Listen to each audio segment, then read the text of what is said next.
नमस्कार। बीएड शिक्षकों के ब्रिज कोर्स परीक्षा को ध्यान में रखते हुए हम हिंदी भाषा का अध्ययन कर रहे हैं। हिंदी में अध्याय 9 के अंतर्गत हम पठन का आकलन जो टॉपिक है उससे कवर करने का प्रयास कर रहे हैं। इसके पहले की वीडियोस में हमने राष्ट्रीय शिक्षा नीति में आकलन की क्या अवधारणा रही है जो 2020 की है, क्या परिवर्तन रहा है, इसको हमने समझने का प्रयास किया। आज के इस वीडियो में हम आकलन के प्रमुख प्रकारों पर चर्चा करने वाले हैं। एक शिक्षक के रूप में हम जब कोई भी विषय पढ़ा रहे होते हैं तो हमारे लिए आवश्यक है कि हम जिन बच्चों को पढ़ा रहे हैं पहले उनका असेसमेंट कर लें।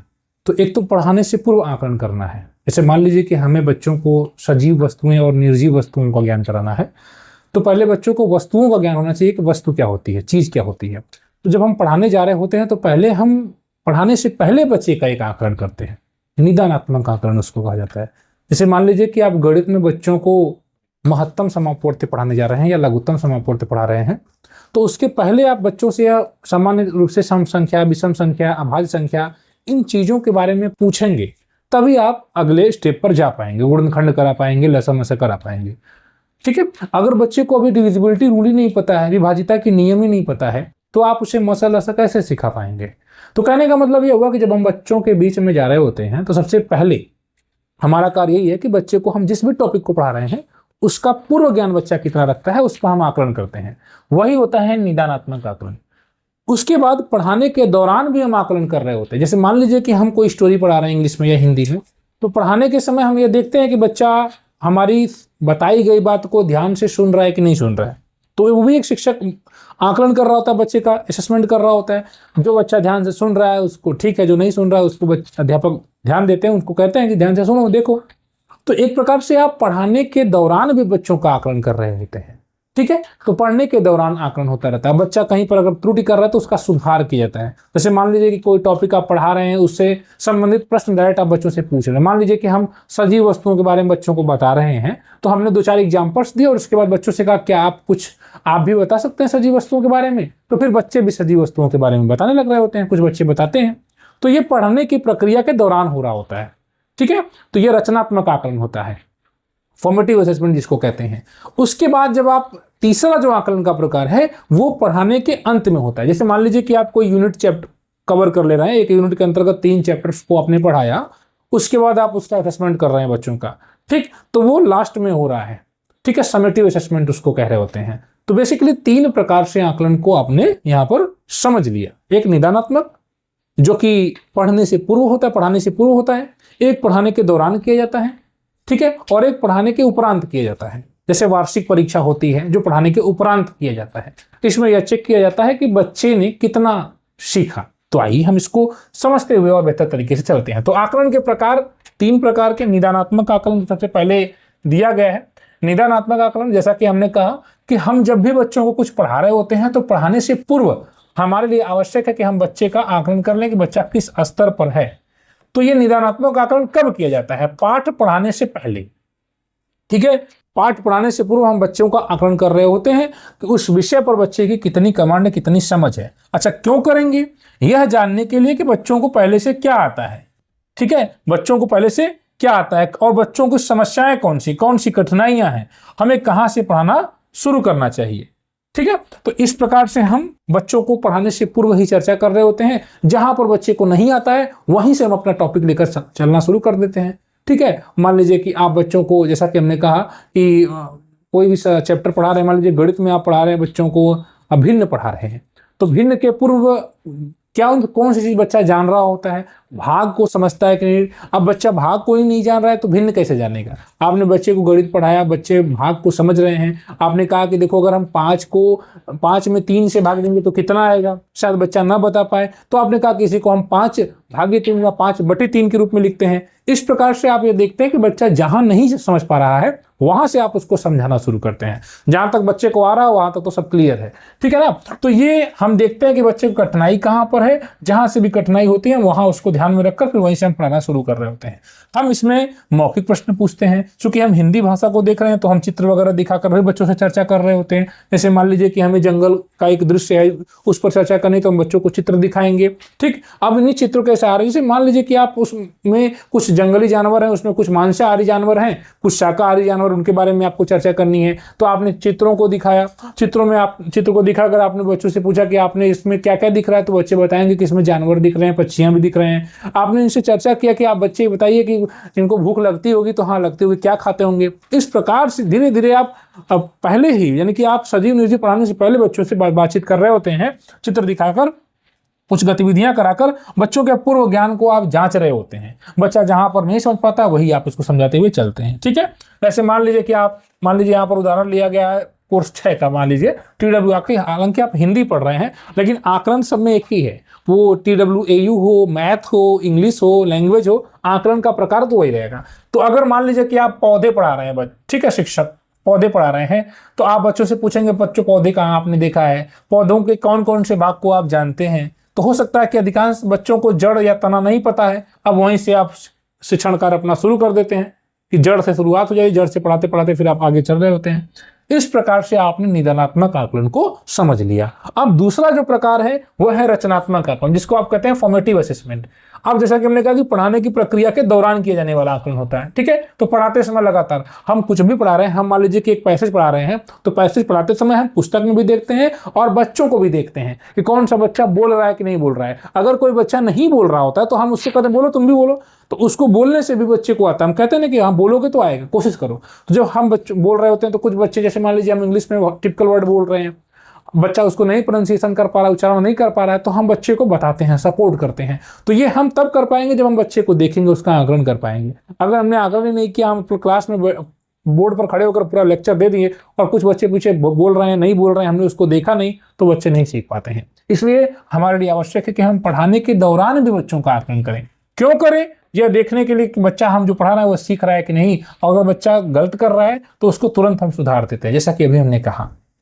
कैसे किया जाता है? आप बच्चों से प्रश्न पूछिए, जब भी जो भी आप टॉपिक पढ़ा रहे हैं, जो भी स्टोरी पढ़ा रहे हैं, उससे संबंधित प्रश्न पूछिए। कोई कहानी पढ़ा रहे, कहानी के बीच में कोई अभिनय वाली बात है, बच्चों से करवाइए या बच्चों से प्रश्न पूछिए। ठीक, समूह कार्य करवाएं अवलोकन या चेकलिस्ट के माध्यम से कि हाँ बच्चा ये कर पा रहा है, नहीं कर पा रहा है, हाँ नहीं में आप उसको अपने हिसाब से बच्चे का आकलन कर लेते हैं। जैसे मान लीजिए कि बच्चे पौधे का चित्र बना रहे हैं, तो शिक्षक देखते हैं कि किसने सही चित्र बनाया, कौन भागों का नाम लिख पा रहा है, नहीं लिख पा रहा है, और किसे मदद की जरूरत है। ऐसे में अध्यापक उन बच्चों की मदद कर रहे होते हैं। इस प्रकार से आपने आकलन का दूसरा प्रकार भी समझ लिया। तीसरा है योगात्मक समेटिव, जिसको कहते हैं। यह अध्याय या सत्र के अंत में किया जाता है। यह इसलिए किया जाता है जब हम मान लीजिए कोई भी टॉपिक हम बच्चों को पढ़ा रहे हैं, मान लीजिए कि आज हमने बच्चों को गुणनखंड पढ़ाया या लघुत्तम पढ़ाया, महत्तम पढ़ाया, तो पढ़ा लेने के बाद हम बच्चों को एक प्रकार से होमवर्क दे रहे होते हैं। तो होमवर्क के माध्यम से हम ये देखते हैं कि बच्चा अगले दिन जब आएगा तो हम उसको कोशिश कर लेंगे कि हाँ इसने हमारे द्वारा लघुत्तम पढ़ाया गया, बच्चे ने लघुत्तम के सभी सवालों को सही लगा दिया। तो इस प्रकार से हम पूरे अध्याय में बच्चे ने क्या सीखा उसको समझने के लिए लास्ट में हम उसका आकलन कर रहे थे। इसमें हम परीक्षा ले सकते हैं, प्रश्न पत्र, प्रोजेक्ट या मौखिक परीक्षा के माध्यम से या लिखित परीक्षा के माध्यम से हम बच्चे का असेसमेंट कर रहे होते हैं। अध्याय समाप्त होने पर हम प्रश्न पूछ सकते हैं, ठीक है, पौधे के भागों के बारे में लिखे, पौधे का महत्व बताओ। इस प्रकार से आपने इनको तीनों प्रकारों को देख लिया, ठीक है। अब हम उद्देश्य के आधार पर देखें आकलन को उद्देश्य के आधार पर, यानी किस उद्देश्य से आकलन किया जाएगा। तो इसको भी आप तीन प्रकार से बांटते हैं। एक तो सीखते हुए आकलन, ये बच्चा स्वयं आकलन कर रहा होता है, ठीक है। जब बच्चा खुद पढ़ रहा होता है तो बच्चा, आप मान लीजिए कुछ पढ़ा रहे हैं, बच्चा भी उसको पढ़ रहा है, फिर बच्चे को पढ़ते समय बच्चे को दिक्कत होती है कि यह मुझे नहीं आ रहा है, तो आपसे आकर पूछता है। इस दौरान बच्चा स्वयं आकलन कर रहा है। बच्चा कहता है सर ये मुझे नहीं आ रहा है, बताइए। तो बच्चे ने अपना आकलन कर लिया कि मुझे नहीं आ रहा है। तो ये उद्देश्य के आधार पर देखा जाए तो असेसमेंट एज लर्निंग, यानी सीखते हुए आकलन, इसमें बच्चा स्वयं सीखने का आकलन कर रहा होता है। अध्यापक ने कोई कहानी पढ़ाई, कोई पैसेज पढ़ाया हिंदी में या इंग्लिश में, बच्चे को पढ़ने में दिक्कत हो रही, कठिन शब्द है, ठीक है। तो अब मान लीजिए अब उस शब्द को बच्चा नहीं बोल पा रहा है, तो आपसे लाकर पूछता है कि सर जी ये मुझे बताइए। तो बच्चे ने अपना असेसमेंट पहले ही कर लिया कि मुझे नहीं आ रहा, फिर वो आपके पास कॉपी लेकर आता है। इस प्रकार से जो बच्चा सोचता है कि मैंने क्या सीखा, मुझे कहाँ कठिनाई हुई और मुझे क्या सीखना है, इस प्रकार से इस बच्चा स्वयं का आकलन कर रहा होता है। इसको सेल्फ असेसमेंट भी कहा जाता है। अब दूसरा है असेसमेंट फॉर लर्निंग, यह सीखने के लिए आकलन इसको कहते हैं। यह सबसे अधिक उपयोग होता है क्योंकि यहाँ पर शिक्षक के द्वारा लगातार आकलन किया जाता है ताकि बच्चों में जो उस समय सुधार की आवश्यकता है उसको किया जा सके, शिक्षण में सुधार कर सके। यानी यहाँ पर असेसमेंट फॉर लर्निंग, सीखने के लिए आकलन, ठीक है। जैसे मान लीजिए कि आपने कोई भी टॉपिक पढ़ाया और टॉपिक पढ़ाने के बाद देखा कि कुछ बच्चों को नहीं आ रहा है, अब नहीं आ रहा है तो आप उस टॉपिक को फिर से पढ़ाइए, आपने बच्चों को टेंस पढ़ाया, प्रेजेंट टेंस पढ़ाया, प्रेजेंट कंटिन्यूअस टेंस पढ़ाया, फिर आपने एग्जांपल्स दिया, सभी बच्चे प्रेजेंट कंटिन्यूअस टेंस नहीं समझ पा रहे हैं, EJMR नहीं लगा पा रहे हैं, वर्ब के एनजी फॉर्म नहीं लग रहे हैं। मान लीजिए कि आप हिंदी पढ़ा रहे हैं, चूंकि हम हिंदी विषय पर चर्चा कर रहे हैं, तो मान लीजिए हिंदी में आप बच्चों को संज्ञा पढ़ा रहे हैं या सर्वनाम पढ़ा रहे हैं, बच्चे नहीं समझ पा रहे हैं कि क्या व्यक्तिवाचक संज्ञा क्या है, जातिवाचक संज्ञा क्या है। तो आपने देखा कि जब बच्चे नहीं समझ पा रहे तो अपने पढ़ाने के तरीके में सुधार करेंगे। 20 बच्चे हैं, 12 बच्चे, 14 बच्चे नहीं समझ पाए, तो आप फिर से कोई दूसरा तरीका अपनाकर फिर से उसको पढ़ाते हैं, समझाते हैं। तो इस दौरान आप पढ़ाने के दौरान मतलब बच्चों का आकलन कर रहे होते हैं कि बच्चा सीख पाया या नहीं सीख पाया। ठीक है। तीसरा है असेसमेंट ऑफ लर्निंग, ये सीखने का आकलन होता है। पढ़ाने के बाद बच्चे ने कितना सीखा उसका आकलन करना है। ये उद्देश्य के आधार पर 3 प्रकार से हो गया। अब यह अध्याय समाप्त होने के बाद होता है, यानी कि फाइनल रिजल्ट, एक प्रकार से फाइनल आउटकम क्या निकला। वार्षिक परीक्षा ले रहे हैं, अर्धवार्षिक परीक्षा, यूनिट टेस्ट के आधार पर आप बच्चों का आकलन कर रहे होते हैं। ठीक है। इस प्रकार से आपने इसको उद्देश्य के आधार पर भी बांट लिया, समझ लिया। ठीक है। आगे हम इसमें कुछ और बिंदुओं को देख लेते हैं। भिन्न पाठ्य सामग्री का आकलन, ध्यान दीजिएगा सर, हर पाठ एक जैसा नहीं होता है, इसलिए एक शिक्षक को आकलन करने के दौरान यह ध्यान देना चाहिए कि उसमें क्या मतलब कहानी का या कुछ पढ़ा रहे हैं, कोई पैसेज, कोई सूचना देने वाली है बात, कोई इन्फॉर्मेशन है, किस प्रकार की चीजें, उसी के हिसाब से आकलन करना होता है। कोई बहुत लंबा लेख है तो उसमें किस प्रकार से आकलन होगा। तो सारी सामग्री एक जैसी नहीं होती है, इसलिए अगर हम कहानी पढ़ा रहे हैं तो हम ये देखेंगे कि बच्चे समझ रहे हैं कि नहीं मेरी बात को। हम अगर कोई सूचना दे रहे हैं बच्चों को, कोई सूचना पढ़ा रहे हैं, तो उसमें कोई जानकारी ढूंढने वाली चीजें बच्चे उसको देख पाएंगे कि नहीं देख पाएंगे। अगर कोई लंबा लेख है तो उसमें मुख्य विचार बच्चे समझ पा रहे हैं कि नहीं समझ पा रहे हैं। ठीक है, उसको देखेंगे। अगर बच्चा कोई कविता पढ़ रहा है तो भाव के साथ, हाव भाव के साथ पढ़ ले रहा है कि नहीं, उस भाषा को समझ पा रहा है कि नहीं। तो हम जब अलग अलग प्रकार के लेख होते हैं उसी के हिसाब से हम, जो हमारा उद्देश्य है वह निर्धारित होता है और उसी के हिसाब से हमारा आकलन भी होता है, उसमें भी परिवर्तन होना चाहिए। ठीक है, समझ गए आप। गतिविधियों द्वारा पठन का आकलन, देखिए ध्यान दीजिए कि बच्चे खेल में ही सबसे अच्छा सीखते हैं, क्योंकि बच्चे भी इनिशियल स्टेज में रहते हैं, कक्षा 1-2 में पढ़ रहे हैं, उनको पढ़ने ज्यादा खेलने में ही आनंद होता है। इसमें आकलन भी खेल के जैसा अगर हम करा दें तो ये बहुत अच्छा हो जाएगा। एक प्रश्न पूछा सकता है कि एक शिक्षक के रूप में आप किस प्रकार से अपने आकलन की 2 विधियां बताइए, 2 तरीके बताइए। यहां से प्रश्न बन गया तो आपने लिख दिया, गतिविधियों द्वारा हम पठन का आकलन कराएंगे। ठीक है, इसमें हम जैसे मान लीजिए बच्चों को खिलौना दे देते हैं जादुई पिटारा में से, और हमने कहा कि इस खिलौने के सहारे से कोई कहानी बनाओ। ठीक है, और कहानी बनाओ और उस कहानी में एक ही ध्वनि कोई बार बार आए, र आए, प आए, न आए, बार बार आए। ठीक है, तो या कोई 3-4 शब्दों वाले नाम वाले बताओ जिसमें 3 शब्द की ध्वनि आए, 4 शब्द की ध्वनि आए। इस प्रकार से बच्चे देखेंगे और बोलेंगे, और अध्यापक देखेगा कि कौन बच्चा सही बोल रहा है, कौन सही ध्वनि को पहचान रहा है। जो हमने कहा कि हमने र से बोलने वाली ध्वनि, शुरू होने वाली ध्वनि, तो बच्चा र से शुरू होने वाली ध्वनि बोल रहा है कि नहीं बोल रहा है, कौन कहानी बना पा रहा है, और बच्चा कौन अधिक कल्पनाशील है, कौन बेहतर तरीके से कहानी को बना पा रहा है। तो इस प्रकार से हम बच्चों की कल्पनाशीलता को देखते हैं, बच्चों के ये इस भाषाई ज्ञान को देख पाते हैं, कौशल को देख पाते हैं कि बच्चा बेहतर तरीके से बोल पाएंगे या नहीं। इस दौरान हम देखेंगे कि हमने बच्चे का आकलन कर लिया और बच्चे को पता भी नहीं चला कि उसका असेसमेंट हो गया। ठीक है, इस प्रकार से हम खेल खेल में बच्चों का आकलन आसानी से कर सकते हैं। आगे है समावेशी आकलन। ठीक है, हो सकता है कि कोई एक गतिविधि आप करा रहे हैं, आपकी कक्षा में कुछ ऐसे बच्चे हों जो सुनने में कमजोर हों, या जो बोलने में दिक्कत हो, या पढ़ने में बहुत विशेष कमजोर होते हैं। ठीक है, बुद्धि जिनकी कमजोर होती है, जिनको कितना आप कहते हैं ना कि इसको कितना भी बताओ समझ में नहीं आता है। हर प्रकार के बच्चे अगर आपको हैं तो आपको आकलन में सभी बिंदुओं को लेकर चलना चाहिए। यानी आकलन जब आप कर रहे हैं या कोई चर्चा कर रहे हैं किसी विषय पर, तो आप उस दौरान बच्चों के साथ चित्रों का प्रयोग करिए, कुछ सांकेतिक भाषा का भी प्रयोग करें। ठीक है, बड़े बड़े अक्षर हों ताकि जिन बच्चों को लिखने में अगर दिखने में समस्या हो, बड़े अक्षर थोड़ी हो, तो उनको भी दिखाई दे, साथी की सहायता हो, और अतिरिक्त समय भी दें, क्योंकि कुछ बच्चे लिखते हैं, कुछ बच्चे लिख कर अपनी बातों को कहते हैं, उनको ज़्यादा समय चाहिए होता है, समझने में ज़्यादा समय। कुछ बच्चे होते हैं, आप 10 सवाल दे रहे हैं गुणा का, तो कुछ बच्चे जल्दी लगा देते हैं, कुछ बच्चे उसी को लगाते हैं, सही लगाते हैं लेकिन समय लेते हैं। तो हमें हर प्रकार के जो ये बच्चों का अलग अलग कौशल है उसको ध्यान में रखते हुए हमें सभी बच्चों को ध्यान में रखकर लेकर चलना है। ठीक है, तो अतिरिक्त समय भी आप दे देंगे तो जो बच्चे थोड़े से धीरे चलने वाले हैं उनको भी मौका मिल जाएगा। तो ये इंक्लूसिव असेसमेंट है। इसके विपरीत अगर आप सिर्फ 5 मिनट का टाइम दे रहे हैं कि सब 5 मिनट के अंदर इस हमने कोई कहानी की चर्चा की, 5 मिनट के अंदर इसके बारे में सभी लोग अपने इस कहानी के बारे में लिखो।